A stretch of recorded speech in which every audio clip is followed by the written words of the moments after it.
Le premier coup de gueule concerne les réseaux sociaux. Je publie des vidéos courtes, des shorts sur YouTube, ça s'appelle des Reels sur Facebook et Instagram. Alors il y en a beaucoup qui font quelques vues, mais parfois les vues explosent. Facebook, je vais citer essentiellement Facebook, c'est le pire.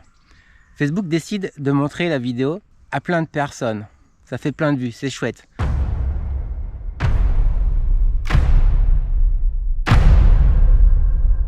Sauf que dans ces plein de personnes, il y en a plein qui ne me connaissent pas, qui en ont rien à faire du vélo.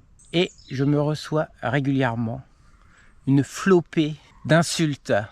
Parfois, il suffit juste de faire du vélo pour être insulté, pour être traité de bobo écolo, pour être traité de tous les noms possibles. La plupart de ces vidéos sont des extraits. Et il y en a qui se permettent de juger sur 5 secondes, 10 secondes de vidéo. Des gens qui ne me connaissent pas. Des gens qui prennent une phrase sortie du contexte. Des gens qui interprètent mal ce qui est dit dans la vidéo.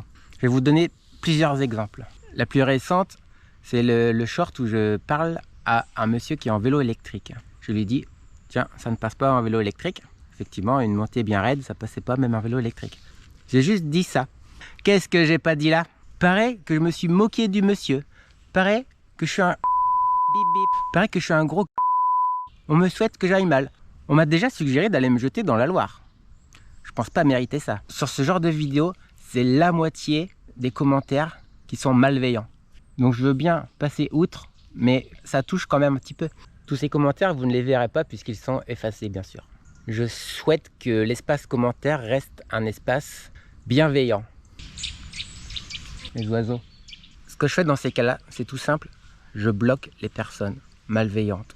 Je continuerai jusqu'à temps qu'il n'y ait plus aucune personne malveillante sur les réseaux.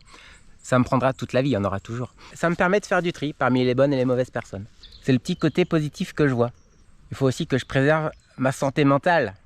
Il y a un petit truc amusant sur YouTube, c'est qu'on ne peut pas bloquer des gens, mais on peut les masquer sur notre chaîne.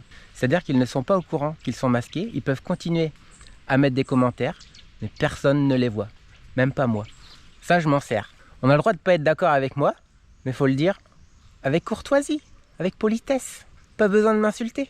Alors je sais que parmi vous, là, ceux qui êtes en train de regarder cette vidéo, ça ne concerne aucun d'entre vous. Je le sais, le public qui regarde mes vidéos longues, surtout celle-ci, et le public qui va regarder mes vidéos courtes, n'est pas du tout le même. Vous, vous êtes des petits amours. Donc les personnes concernées ne verront jamais ce message. Tant pis, je leur ai quand même dit. J'ai fait des vidéos qui parlent de pistes cyclables, qui parlent de vélo taf, qui parlent juste de faire du vélo. Et malheureusement, on est dans un monde où ça ne plaît pas à tout le monde, où tous les cyclistes sont mis dans le même panier, à savoir des gens qui ne respectent pas les stops, ni les feux rouges, ni rien du tout. Alors bien sûr, il y en a qui sont des CON, S, mais ça, il y en a aussi dans les voitures et il y en a partout. Mais il y a quand même des cyclistes qui sont bien, des automobilistes qui sont bien. Je vois tellement de haine dans les messages, c'est tellement triste. Donc on en vient à la question de Caïs, notre ami d'Aix-en-Provence. L'un de mes plus grands rêves, c'est que tout le monde se respecte, qu'on puisse tous vivre ensemble. Oh bah elle est nulle ton histoire, toute pourrite.